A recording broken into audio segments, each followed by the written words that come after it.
Hello guys, good morning. Ano nga ba ang magandang gamitin? Facebook profile or Facebook page? May mga advantage po kasi yan, tsaka may mga disadvantage. Kung ano yung gagamitin mo. Kung ang Facebook page naman ay mag-uumpisa ka sa zero. Kailangan mo dyan mag-build ng iyong mga followers. Ito po ang mga advantage once na Facebook profile ang gamit mo.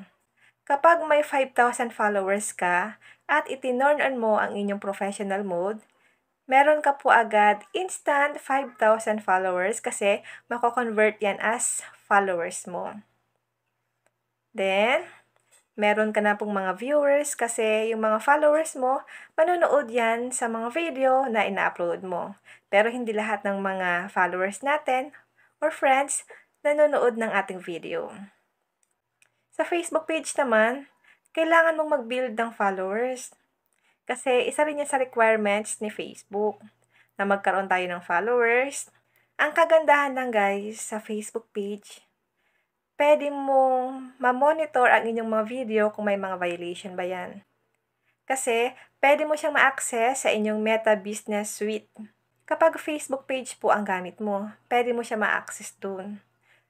Kasi po, ang Facebook profile, bibihira lang po ang nakakapag-access niyan sa Creator Studio.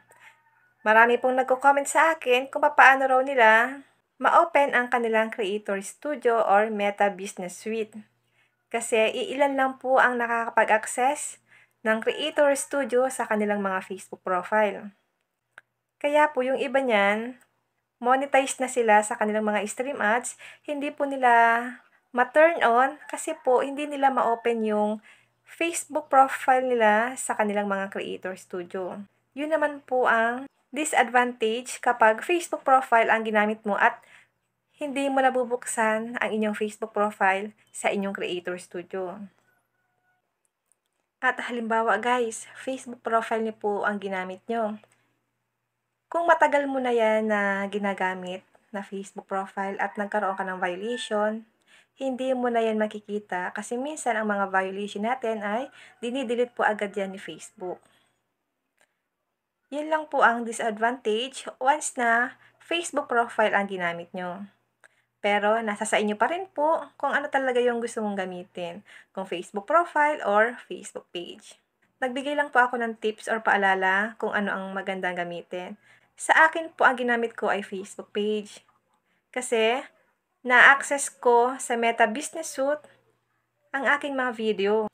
Na-check ko po kung may mga violation ba ang aking mga video or wala. Sana po may natutunan kayo sa aking video. Yun lang guys. Kung hindi ka pa naka-follow at naka-subscribe sa aking YouTube channel at Facebook page, pa-follow po ako guys at pa-subscribe para ma-update ka sa mga susunod kong video. And now, thank you for watching. God bless you all.